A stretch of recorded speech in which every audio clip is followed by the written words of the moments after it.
Bonjour à toutes et à tous et bienvenue pour cet avis et cette analyse sur la première bande-annonce de Wonder Woman 1984, un film qui sortira en France le 3 juin 2020. Évidemment, Wonder Woman, c'est la super-héroïne la plus emblématique, la plus célèbre du monde entier, et je dois dire que j'avais été emporté par l'énergie du premier film malgré ses quelques défauts, et du coup j'ai hâte de voir ce que va donner celui-ci, avec comme petite anecdote assez amusante, eh bien il s'agira de la première suite à un film d'ici, la première suite directe depuis The Dark Knight Rises de Christopher Nolan en 2012.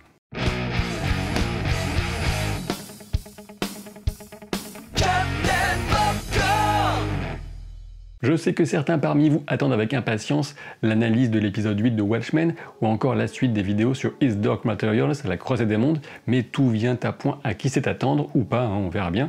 Non mais j'y travaille, ne vous inquiétez pas. Et puis pour revenir à Wonder Woman, alors la première fois que j'ai vu cette bande-annonce, je ne savais pas trop quoi en penser, et j'ai eu la bonne idée de m'en ouvrir sur Twitter, et aux surprises, sur ces réseaux sociaux, certains ont surinterprété mes propos, j'ai mis quelques petites blagues en rapport avec Stranger Things, et m'ont dit que je jugeais, voire que je descendais déjà le film en voyant uniquement sa bande-annonce.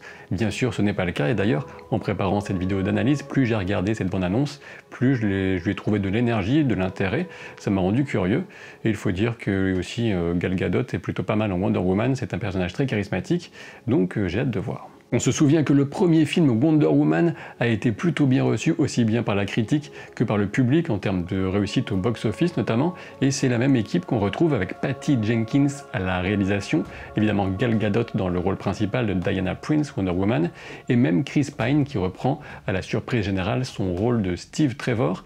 Et à ce sujet, la réalisatrice et aussi co-scénariste Patty Jenkins a bien souligné que ce retour de Steve Trevor n'est absolument pas un gadget, mais bien un rouage essentiel de l'histoire, mais évidemment j'y reviendrai un peu plus tard dans l'analyse détaillée. Le premier point essentiel à évoquer, c'est évidemment cette date 1984 affichée dans le titre. C'est surtout la sensation d'être face à un mash-up entre Wonder Woman et Stranger Things qui m'a initialement perturbé, avec sans doute en arrière-pensée la petite crainte qu'il s'agisse d'abord de surfer sur la mode du retour aux années 80 plutôt que de viser le meilleur pour le scénario. Et pourtant, c'est vrai, les deux objectifs ne sont pas exclusifs. L'idée des années 80 ne vient pas de la série Wonder Woman, c'était les années 70, mais plutôt de la volonté de Patty Jenkins et du co-scénariste Geoff Johns de confronter Diana à ce que la réalisatrice considère comme l'apex du modèle occidental, avec son système de valeurs consuméristes poussé à son paroxysme. Même si on pourrait éventuellement le supposer, cette date 1984 ne me semble absolument pas faire référence à l'œuvre éponyme de George Orwell. On n'est pas du tout dans la même ambiance, ni à la limite dans la bonne époque. Et puis par contre, c'est plutôt la bonne époque pour nous mettre en tête cette musique, ce réarrangement, cette cover de Blue Monday par Sebastian Baum. D'après le synopsis, Wonder Woman y sera confrontée à Cheetah et à l'Union soviétique, mais on a surtout l'impression que c'est le brushing de Pedro Pascal, alias Maxwell Lord, qui sera le plus dur à encaisser. Évidemment, Cheetah ça signifie guépard en anglais, mais c'est un mot hindi d'ailleurs à l'origine, et Cheetah est une des plus grandes adversaires de Diana Prince dans les comics, avec des capacités surhumaines lui permettant plus ou moins de faire jeu égal avec elle. Et ce qui me semble intéressant avec Cheetah, c'est qu'elle incarne la puissance égoïste, alors que Wonder Woman c'est tout l'inverse, elle a toujours été emblématique de l'altruisme, et je pense que cette notion de puissance individuelle servant des buts purement égoïstes n'est pas pour rien dans le choix de cette époque, de cette période, les années 80 et plus particulièrement 1984. Comme je vous le disais, cette bande-annonce m'a donné envie de découvrir le film, du coup j'en déduis qu'elle est nettement plus réussie que celle de Birds of Prey par exemple, qui m'a laissé assez dubitatif, et plus colorée, ça ne fait aucun doute, que celle de Black Widow. Pour commencer, on a ce titrage avec son effet de rémanence dans le mouvement qui peut faire penser au Superman de Richard Donner de 1978, auquel Patty Jenkins a déjà pu rendre hommage dans une ou deux des scènes du premier film. En contraste avec les couleurs plutôt saturées des années 80, on nous laisse deviner le blues de la vie personnelle et quotidienne de Diana, qui reste hantée par son amour perdu pour Steve Trevor. On remarque une photo au Trevor Ranch sans savoir s'il s'agit d'un lieu visité ou créé par Diana. La version de Cheetah proposée par le film sera l'une des plus récentes par rapport aux comics, avec Barbara Ann Minerva, qui devient d'abord amie avec Diana avant de basculer et de devenir sa némésis. Et on peut dire qu'il y a de bonnes chances que les deux femmes, Diana et Barbara, soient collègues, puisqu'on sait que Barbara, tout comme dans les comics, sera a priori archéologue, et on connaît l'amour et la connaissance de Diana pour l'histoire, et pour de bonnes raisons. Qui dit années 80 dit non seulement centre commercial et cours d'aérobic en public en mode Colon Me, mais aussi culte de la réussite de l'image du winner, comme semble l'incarner Maxwell Lord. De toute évidence, Diana continue de faire régner la justice, en glissant par terre en jupette et en talons compensés, mais aussi en préservant une forme d'anonymat auprès des autorités, ce qui explique la destruction des caméras de surveillance. Diana attire tous les regards dans une soirée de gala, mais au fond d'elle, dès qu'elle voit voler un avion, c'est comme si elle revivait l'explosion de celui de Steve qui s'est sacrifié pour sauver de nombreuses vies. Mais soudain, le trailer bascule alors que Steve semble surgir de nulle part et retrouver Diana. Mais comment celui qui est mort 66 ans auparavant peut-il être présent? Je vous propose de commencer par examiner les images qui précèdent les retrouvailles. La fameuse montre de Steve, précieusement conservée par Diana, bouge toute seule, voilà qui semble relever du phénomène surnaturel. Surtout, on se rend compte que l'apparence de Steve n'est pas celle de Steve, tout du moins, jusqu'à ce que Diana le touche et le serre dans ses bras. Auparavant, l'homme est brun alors que Steve est clairement blond cendré.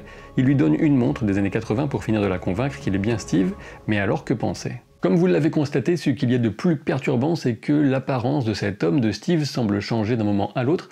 Du coup, j'en retire 3 théories principales. La première, c'est qu'il s'agit d'une hallucination, mais à d'autres moments de la bande-annonce, on le voit clairement interagir avec d'autres personnages, donc ce serait une hallucination collective.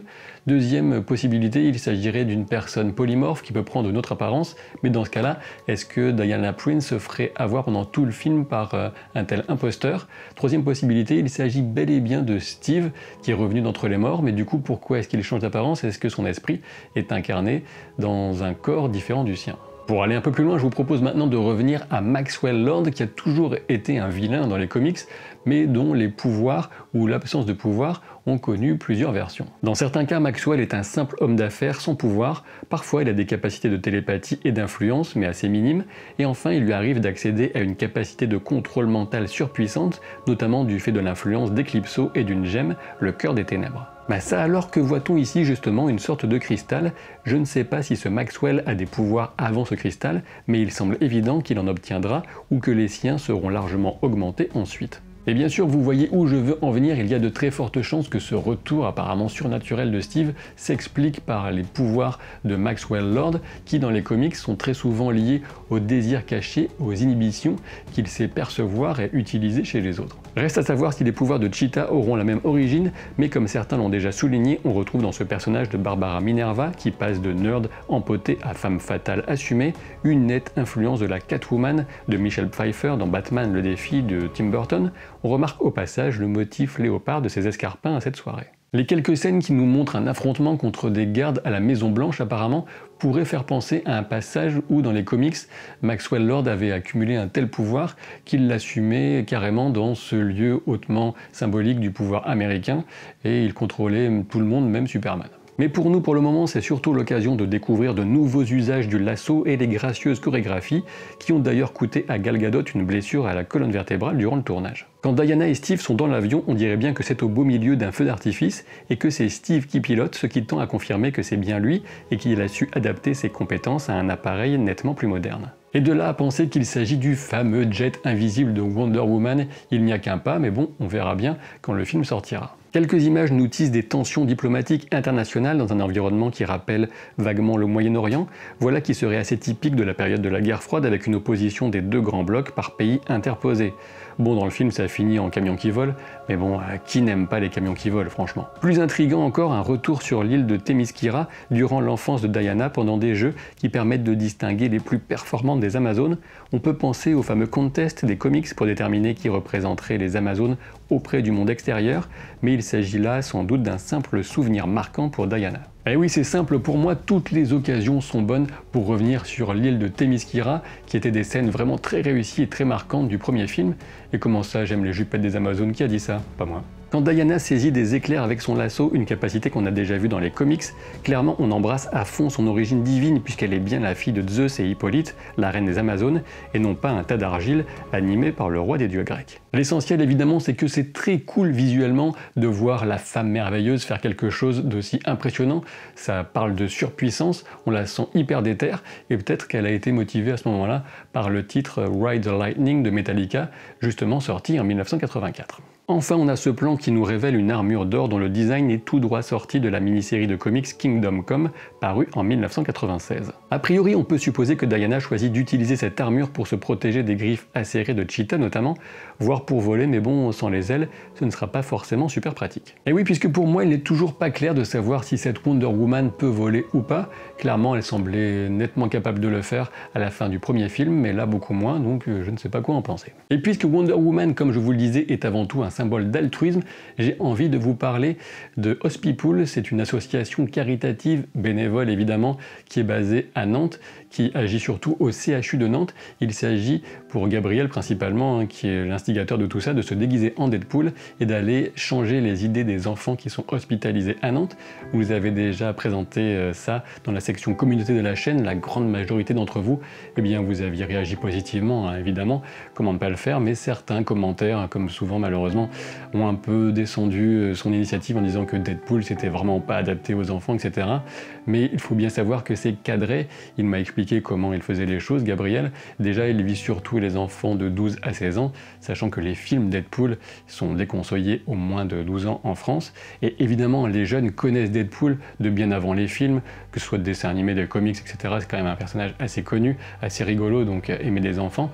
Et il ne s'agit pas du tout pour lui, quand il va à l'hôpital, d'être obscène ou grossier. C'est très calibré pour les enfants, pour leur changer les idées. Même s'il joue son rôle de Deadpool, il leur dit qu'en ce moment il a un karma un petit peu pourri, mais que justement il essaie de redorer son blason en allant aider des enfants à l'hôpital. Donc pour aller jeter un œil à ce que fait Gabriel, donc à Nantes, je vous mettrai des liens en description de la vidéo, liens de leur page Facebook et du site. N'hésitez pas à me dire en commentaire ce que vous avez pensé de cette bande-annonce, quel est le film de super-héros que vous attendez le plus en 2020 par exemple, et puis si vous n'êtes toujours pas abonné à la chaîne alors que vous avez apprécié cette vidéo, eh bien franchement je serai obligé de sévir, et comme moi je n'ai pas de tiers, hein, comme Diana, je serai obligé de vous envoyer ma tongue dans la tronche, et sachant que je chausse environ du 46, ça va faire du dégât. Je vous dis à très vite pour de nouvelles aventures. Salut!